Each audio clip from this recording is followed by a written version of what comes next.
주 안에서 사랑하는 여러분, 오늘은 롯이 하사냐라는 제목으로 하나님 말씀을 증거하고자 합니다.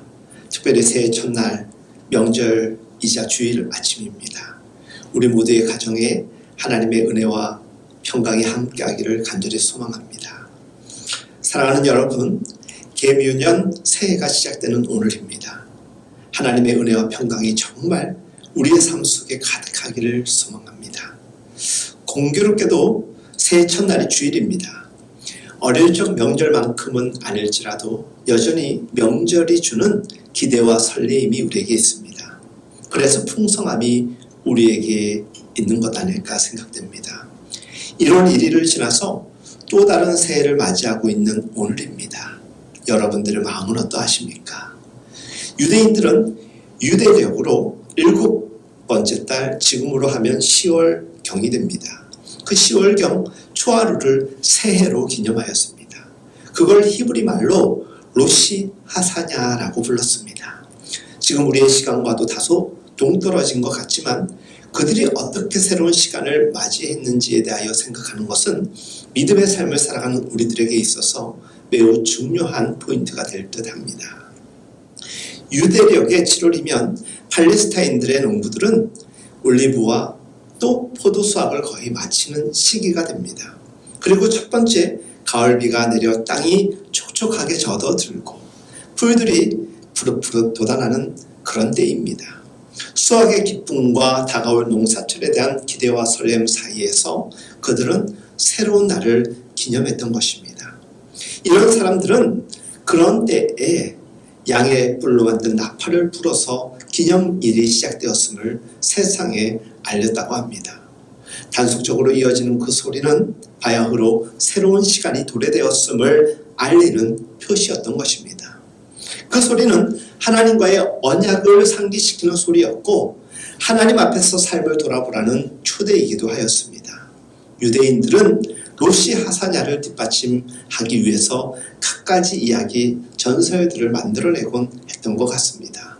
바로 그날이 바로 그 롯이 하사냐가 아담이 창조된 날이라고 이야기를 하였고 또 어떤 이들은 요셉이 애굽의 감옥에서 풀려난 날이라고도 하였습니다.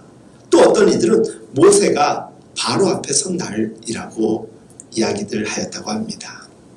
20세기 유대교 철학자인 마이마노디는 이렇게 뿔나팔 소리에 담긴 메시지를 설명하였습니다. 깨어나라, 너 잠자는 자여, 너의 창조자를 기억하고 회개하라. 그림자를 사냥하는 사람이 되지 말며 공허한 것을 찾느라 인생을 소비하는 자가 되지 말라. 너의 영혼을 들여다보라. 너의 악한 방법과 생각에서 떠나고 하나님께로 돌아오라.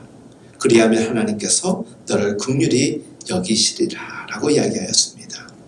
어쩜 우리에게도 하나님의 나팔 소리가 들려오며 이와 같은 마음의 자세가 새롭게 자리 잡고 있는지요. 롯이 하사냐, 창조주를 기억하라는 것입니다. 하나님 앞에서 허비한 인생을 부끄러워하며 회개하라는 것이지요. 하나님께로 돌아오고 하나님께로부터 새로 시작하라는 의미가 바로 그런 뜻일 것입니다. 유대인들은 내 이름이 기록되는 좋은 해가 되길 바란다라는 덕담을 하였다고 합니다. 우리도 명절이기 때문에 분명히 덕담을 할 것입니다. 저는 올해부터는 새해 복 많이 받으세요라는 표현보다는 하나님의 복이 함께하기를 기도합니다 라고 인사하기로 했습니다. 여러분들의 덕담은 무엇입니까? 유대인들은 그랬다는 것입니다. 내 이름이 기록되는 좋은 해가 되길 바랍니다. 어디에? 하나님 나라에 하나님의 생명책에 기록되기를 바라는 그런 좋은 일들이 가득하기를 바란다라는 덕담을 하였다고 합니다. 하나님의 심판을 넘어서 생명책에 기록되기를 바란다는 축원이었던 것입니다. 전통적으로 유대인들은 이날 한라빵과 사과와 꿀을 먹었다고 합니다. 아주 솜씨 좋은 제빵사들이 그 빵을 사다리 모양으로 만들거나 또 새 모양으로 만들거나 또 왕관의 모양으로 만들었다고 합니다. 사다리 모양으로 만든 이유는 새해의 우리의 기도가 하늘에 올라가 하나님께 상달되기를 바란다는 뜻이었다고 합니다. 또 새는 은혜의 상징, 의미를 담고 있습니다. 왕가는 하나님의 왕권을 인정하고 모든 것을 그분께 맡기고 인정하는 의미를 담고 있다고 합니다. 사과는 그 둥근 모양처럼 한 해가 원만하게 진행되기를 바란다는 뜻이고, 또 꿀의 모양은 달콤한 한 해가 되기를 바란다는 그들의 마음이 담겨져 있었던 것입니다. 로시 하샤냐, 첫날 오후가 되면 사람들은 죄를 바다의 깊음 속에 던져버리기 위해서 주변에 흐르는 물가로 모여들었다고 합니다. 이것을 타슐라라고 합니다. 던져버리다라는 의미입니다. 그곳에 옛것을 던져버리고 새롭게 살아가기를 바란다라는 의미를 그들 스스로가 부여했다는 것입니다. 그러고 보면 우리 민족뿐만이 아니라 그들도 의미를 부여하는 아주 상징이 풍성한 민족이었다라고 생각이 되지요. 유대인들은 새해부터 대속 제일인 욤 키부트까지 열흘을 두려운 날들 혹은 거룩한 날들이라고 일컬었다고 합니다. 새해의 몇 날을 그들은 마냥 신나게 보내는 것도 중요하지만 그렇게만 보내는 것이 아니라 자기를 엄중하게 돌아보며 두렵고 떨림으로 하나님 앞에 자신을 세우는 날로 삼았다고 합니다.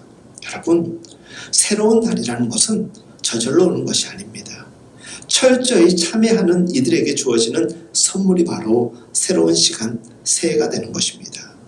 위대한 종교학자인 루돌프 오토는 모든 종교에서 나타나는 거룩 체험의 두 가지 요소를 이야기하며 신비한 두려움 또는 또 매혹이라고 이야기를 하였습니다. 거룩함 앞에 설 때마다 사람들은 먼저 무엇을 느낄까? 두려움이 아닌가 생각됩니다. 모세는 불타고 있는 떨기나무 앞에서 엎드렸고 베드로는 물고기 잡이 기적을 사용한 후에 예수님 앞에 엎드려서 무엇이라고 이야기를 합니까? 주님, 나에게서 떠나주십시오. 나는 죄인입니다. 라고 말하였습니다. 거룩함 앞에 설 때마다 우리는 자신의 유한성과 죄성을 깊이 자각하게 되는 것입니다. 그래서 우리가 하나님 앞에 기도를 할 때, 십자가 앞에 우리가 설 때, 우리의 눈물이 흘려 넘치는 것, 우리의 마음이 숙연해지는 것은 바로 우리가 그 하나님 앞에 죄인이고 연약함을 깨달았기 때문 아니겠습니까? 진노하는 하나님에 대한 표상은 바로 이런 체험을 겪거나 하는 것입니다. 여러분들 가끔 사찰 앞을 지나갈 때가 있습니다. 사천 왕상을 보신 적이 있을 것입니다. 저는 개인적으로 굉장히 무섭더라고요. 힌두교가 중요시하는 칼리 여신, 마치 허리에 잘린 팔을 주렁주렁 매달고 목에는 해골을 매달고 있는 모습입니다. 여러분들 신성 안에 무시무시한 요소가 담겨 있는 것은 두려워하라는 뜻이 바로 그런 의미인 것입니다. 유한한 인간인 우리가 절대자이신 하나님 앞에 두려움을 느끼는 것은 마치 당연한 일입니다. 물론 하나님 체험에는 달콤하고 따뜻한 요소도 있습니다. 하나님께서 자신을 일러서 어떻게 설명하셨을까? 주 나는 자비롭고 은혜롭고 노하기를 더디하고 한결같은 사랑과 진실이 풍성한 하나님이다 라고 설명하셨습니다. 많은 이들이 하나님의 이런 이미지에 매혹되기도 합니다. 문제는 이런 이미지에 사로잡혀서 그저 우리가 방관하는 하나님의 이미지가 있다면 그것은 하나님은 또 진노하시는 공의로우신 하나님이라는 것입니다. 하나님은 수천 대에 이르기까지 한결같은 사랑을 베풀어 주셨고 또 악과 허물과 죄를 용서하시는 분이시지만 그게 다가 아니지요. 출애굽기 34장 7절 그러나 나는 죄를 벌하지 않은 채 그냥 넘기지 아니한다. 아버지가 죄를 지으면 본인에게뿐만 아니라 3, 4대 자손에게까지 벌을 내린다라고 증언하고 있습니다. 여러분들 하비콕스라는 사람 많이 들어보셨을 것입니다. 세속도시라는 책으로 알려진 아주 유명한 미국의 신학자이죠. 그는 쉐릴 브리지스 존스라는 연구 결과를 소개하면서 그 참혹한 조사 결과에 대하여서 흥미롭게 이야기를 합니다. 쉐릴이라는 사람은 미국 내 종교가 얼마나 건강한지를 살펴보기 위하여서 1년 동안 미국 전역에 있는 교회를 탐방하고 방문하였다고 합니다.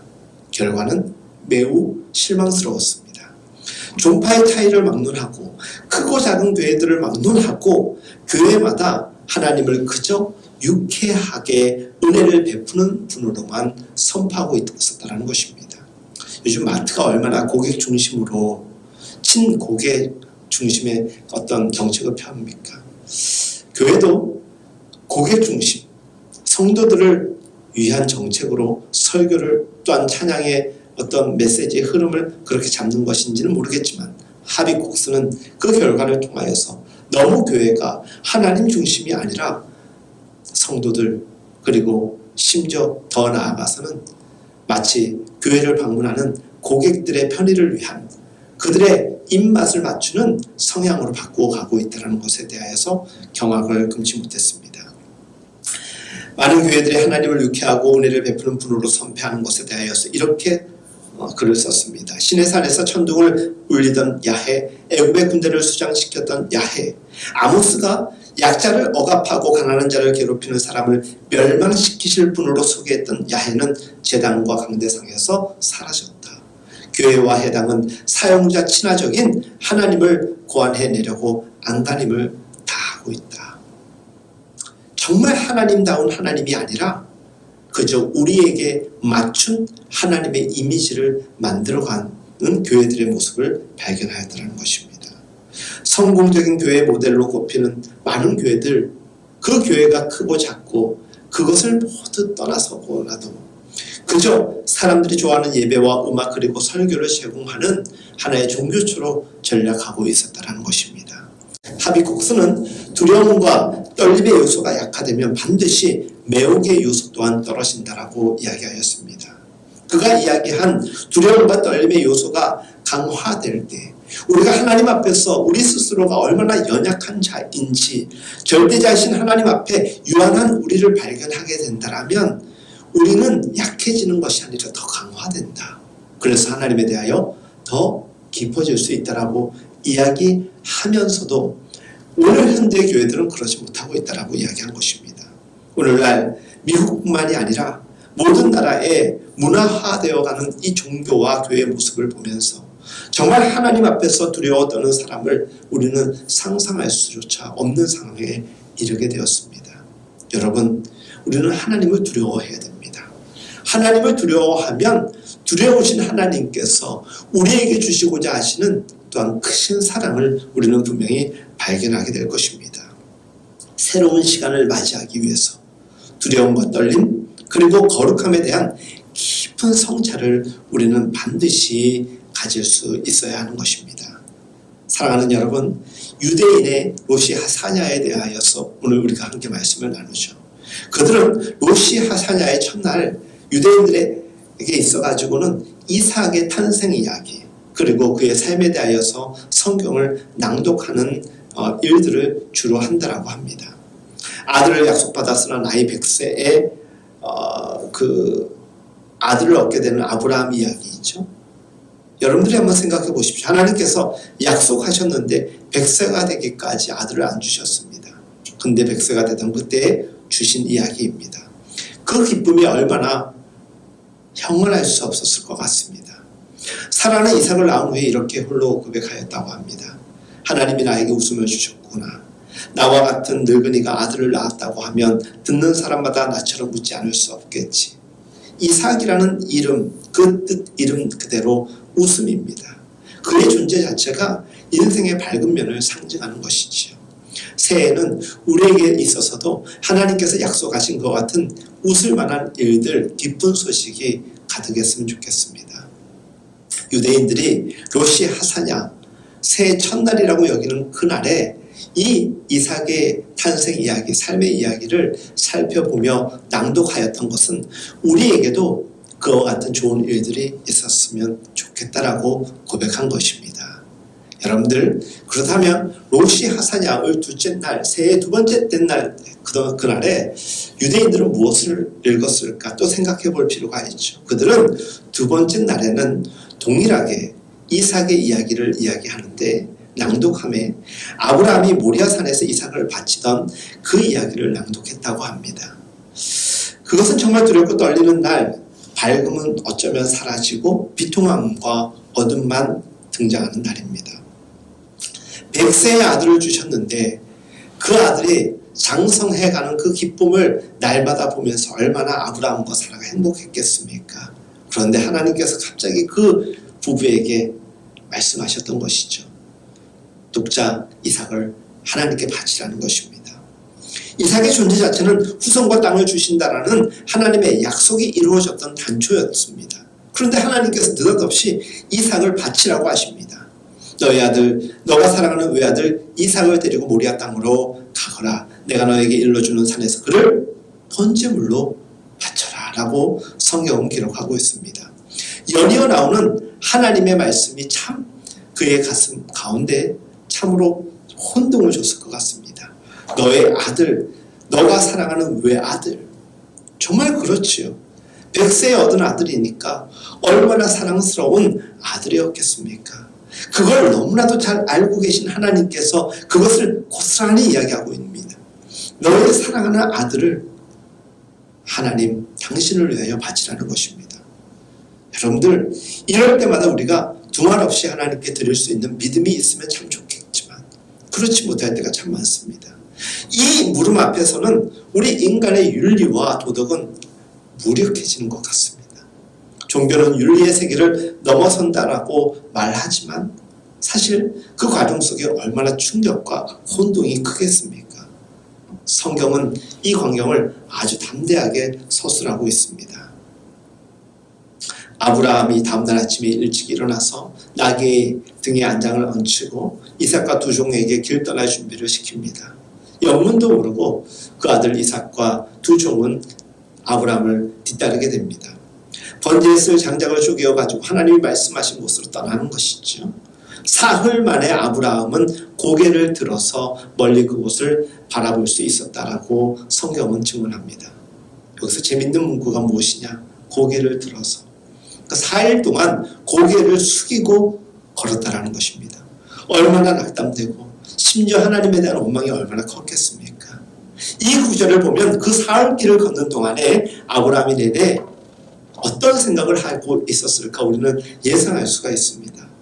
그 사흘 길은 아브라함의 인생 가운데 가장 긴 시간이었고 가장 고통스러운 시간이었을 것입니다. 그러나 성경은 그 사흘 길에 대한 어떤 정보도 덧붙이진 않습니다. 그저 그가 그렇게 걸었고 그 모리아 산 앞에서 고개를 들었다라고 말을 이어갑니다. 결국 어떤 일이 벌어졌는지 우리는 잘 압니다. 아브라함이 이삭을 묶어서 제단 장작 위에 올립니다. 칼을 들어서 아들을 잡으려 하는 그때에 주님의 천사가 나타나서 그를 만류하지요.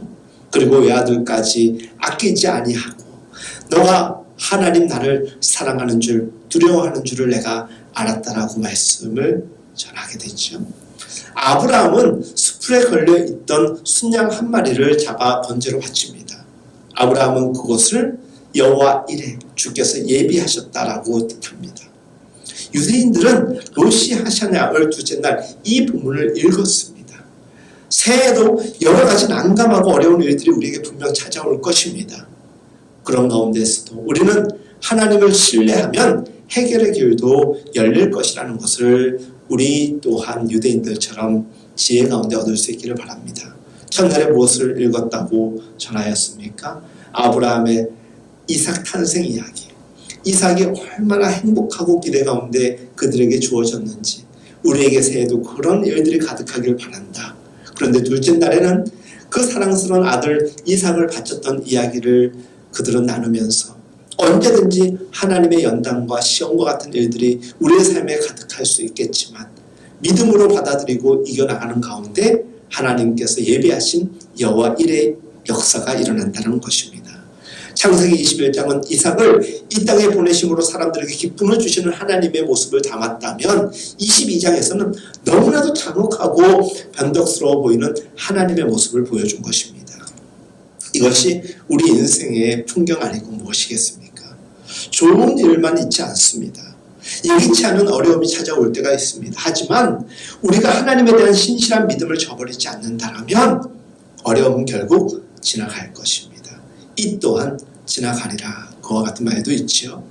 새날을 맞이한다는 것은 우리의 삶 가운데 하나님의 통치가 이루어지도록 허용하는 것입니다. 또 그 일을 위해 우리 자신을 바치는 것입니다. 유대 그 학자 가운데서 제이콥 노이스너라는 사람은 이렇게 이야기합니다. 우리 하나님, 우리 조상들의 하나님, 당신의 영광으로 온 세계를 다스리소서. 당신 나라의 시민인 모든 이들이 당신 영광이 권능을 보게 하여 주소서. 그리하면 만물로 하여금 당신이 만드셨음을 알게 하셨고 또 모든 피조물로 당신이 창조하셨음을 분간하게 하셔서 생명 있는 모든 것들이 주님 이스라엘의 하나님은 왕이시요 그의 나라가 온 세계에 미치시도다 라고 말하게 하소서라고 기도문을 썼습니다. 여러분 정말 그렇습니다. 주님의 영광과 권능이 드러나기를 간절히 바랍니다. 모든 이들이 창조하신 하나님의 통치 가운데 들어갈 수 있기를, 그리고 하나님의 통치를 받아들일 수 있기를 간절히 바랍니다. 우리에게 새해는, 새로운 시간은 그렇게 열려져야 하는 것입니다. 그리고 우리는 그와 같은 삶의 시간을 하나님께 고백할 수 있어야 되는 것입니다. 요즘 우리 시대가 너무나도 어지럽습니다. 서 있는 자리에 따라서 세상과 또 사건을 바라보는 관점이 다르겠지만 대부분의 많은 사람들은 너무나도 세상살이가 어렵고 힘들게만 느껴지는 오늘입니다. 세상살이는 정말 코너로 우리를 몰아가고 있고 비참하게도 검증되지 않는 말들이 우리의 삶을 너무나도 후벼파고 있습니다. 여러분, 그러다 보니까 정말 세상은 각박해지고 있습니다. 서로를 돌아보지 못하고 챙겨주지도 못하고 있습니다. 그런 시대들 상황 속에서 우리가 조금은 차분했으면 좋겠습니다. 조금은 여유로웠으면 좋겠습니다. 그 여유로움이 어디에서 제공되느냐? 저는 하나님으로부터 제공된다라고 확신합니다. 오랜만에 제가 페이스북을 통하여서 오늘 새해 인사를 글로 담아서 올렸습니다. 며칠 전에 두 분 정도 우리 후배되는 목사님들이 연락을 저에게 주셨습니다. 선배님 잘 지내십니까? 라고 연락을 하신 후에 그분들이 저에게 이렇게 이야기합니다. 요즘 무슨 일 있으시냐고. 아니 별일 없이 잘 있다고 얘기를 했더니 가끔 페이스북에 올려주시는 글 통해서 많이 도전도 받고 힘을 얻었는데 그 몇 달 동안 아무 소식이 없어서 조금은 걱정도 되고 또 생각이 많이 났다고 하더라고요. 제가 사실은 한동안 페이스북에 글을 올리지 않은 것은 제가 페이스북에 올리는 글은 제가 생각하고 있는 어떤 정리된 이야기를 짧게나마 글로 표현하였던 것인데 사실 그럴 만한 여유가 없었던 것 같습니다. 새롭게 페이스북을 하고자 하는 것은 아니지만은 새해 인사를 어떻게 여러 명에게 드릴 수 있을까 생각하던 가운데 제가 글로 남겼습니다. 오늘 아침에 올린 새해 인사글은 이렇습니다. 함석건 선생님의 글을 빌렸습니다. 모두 이 세상에 초대받은 나그네들 서로 닮지 말고 각자 삶의 몫을 다하십시오. 언제나 저에게 참 감동을 주고 도전을 주는 메시지여서 담았습니다. 그리고 제가 그 밑에 아주 짧게 이렇게 글을 붙였습니다. 올 한 해는 좀 싸우지 말고 좀 성내지 말고 많이도 아닌 조금이라도 더 사랑하면 좋겠습니다. 저부터 그렇게 살아보겠습니다. 그래야 복된 한 해였다고 돌이킬 것 아니겠습니까? 샬롬 정주수 목사드림. 주님, 정말 우리에게 그러한 시간이 열려지기를 원합니다. 우리 그런 바람으로 올 한 해를 시작하였으면 좋겠습니다. 로시 하샤냐, 오후가 되면 그들은 물 흐르는 곳으로 모여들었다고 하지요. 그리고 그들을 씻었습니다. 그리고 새롭게 나아가기를 바랬던 것입니다. 참 지혜로움입니다. 기독교인들은 성경이 가르치는 세계관에 따라서 세상을 보는 삶을 살아야 되는 것입니다. 늘 여러분들에게 드리는 말씀이지만 믿음이 깊어진다는 것은 예수님을 깊이 묵상하고 예수님의 눈으로 세상을 그리고 이웃을 바라보는 것입니다. 모든 이들을 누구보다도 긍휼히 여기고 그들을 일으켜 세워서 하나님 나라의 시민으로서 서로가 대하고 그런 가운데서 주님의 마음이 우리에게 허락될 때마다 더 사랑하는, 더 섬길 수 있는 그런 삶의 모습이 되기를 간절히 바랍니다. 여전히 우리는 깨닫지 못합니다. 여전히 이 말씀 가운데서도 내가 도대체 뭘 잘못했기에 내 인생이 이렇게 어려운 가운데 처해 있나? 그저 하나님 생각하며 원통하고 가슴 아픈 기도밖에 나오지 않는 이들이 분명히 있을 것입니다. 그럼에도 불구하고 하나님께서는 아브라함에게 이삭을 주신 하나님이시고 또 그 이삭을 바치라고 하셨음에도 불구하고 그 믿음을 검증한 후에는 여호와 이레로 함께 역사하신 분이십니다. 우리의 삶의 자리가 끊임없이 그러할 것입니다. 작년까지도 그랬지만 올해도 그럴 것입니다. 올해라고 힘들 일이 없다라고 저는 장담할 수 없습니다. 있을 것입니다. 그럼에도 불구하고 분명히 그러한 과정을 통하여 우리는 좋은 삶의 과정으로 이르게 될 것입니다. 또한 아주 좋고 행복한 일 가득할 것입니다. 새 칼날과 새로운 달력을 잡아들고 벽에다 붙였다고 해서 새로운 해가 열리는 것이 아닙니다. 정말 우리에게 로시아샤냐 하나님을 통한 새로운 날이 시작되었으면 좋겠습니다. 새해에는 우리 모든 사랑하는 교우들과 예배자들 가운데 어둠 속에서 솟아나는 빛처럼 은은하면서도 밝게 세상을 비추이는 하나님의 영광이 함께할 수 있기를 간절히 바랍니다. 부디 올 한 해 주님의 은총이 우리 삶 가운데 넉넉히 함께하기를 간절히 소망합니다. 사랑합니다. 축복합니다.